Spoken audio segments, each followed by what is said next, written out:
Thank you. In my role as Minister of State for the Diaspora and International Development, I have been committed to maintaining very strong relationships between Ireland and the communities of Irish immigrants and Irish people of heritage abroad.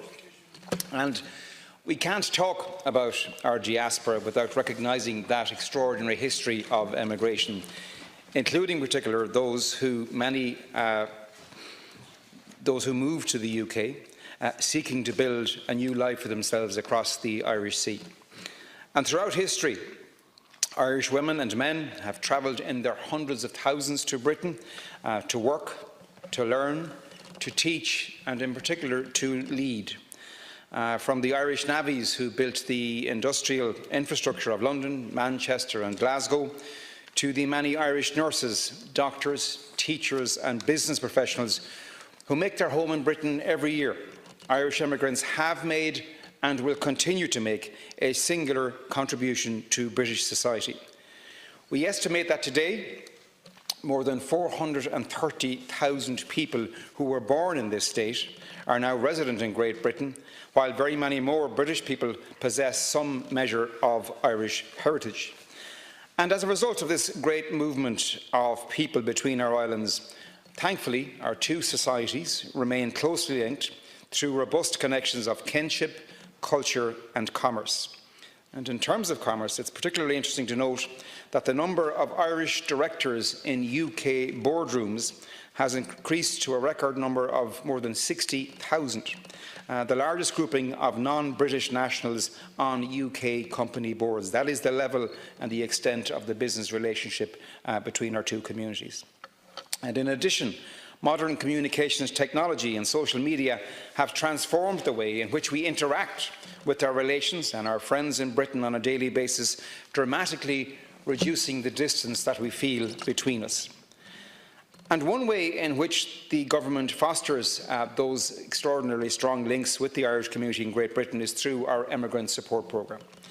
The ESP was established in 2004 to provide funding support to Irish organisations overseas, and many of these organisations provide invaluable welfare support to the most vulnerable within those Irish immigrant communities, and particularly the elderly.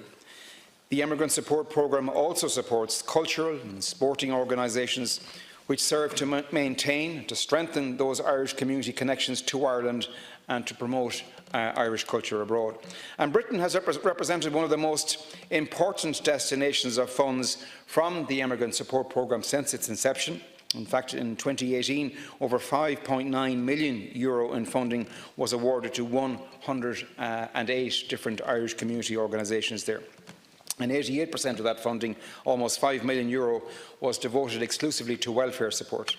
And as many established Irish communities in Britain are ageing, the welfare assistance provided under the ESP is obviously becoming more and more important. And the organisations which receive that funding represent a vital lifeline to disadvantaged Irish immigrants, facilitating their access to local services and combating social isolation and alienation.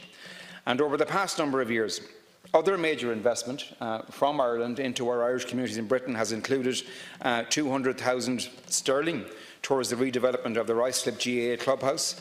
And in 2019, just recently, my colleague Josepha Madigan and I announced £1 million in sterling towards the redevelopment of the London Irish Centre, which has been an extraordinary focal point for the Irish community for decades now, and we look forward to seeing the outcome of that investment in the near future.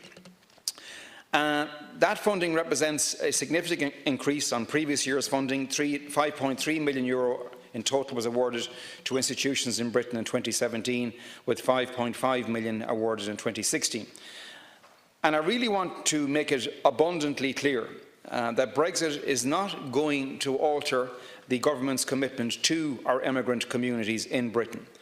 Irish organisations in Britain will continue to be eligible for funding under the Immigrant Support Programme, and indeed, as the resources to this programme are increasing, with an extra €1 million in funding secured for the coming year, I expect that an even greater number of these organisations are going to benefit from funding and from support in the future.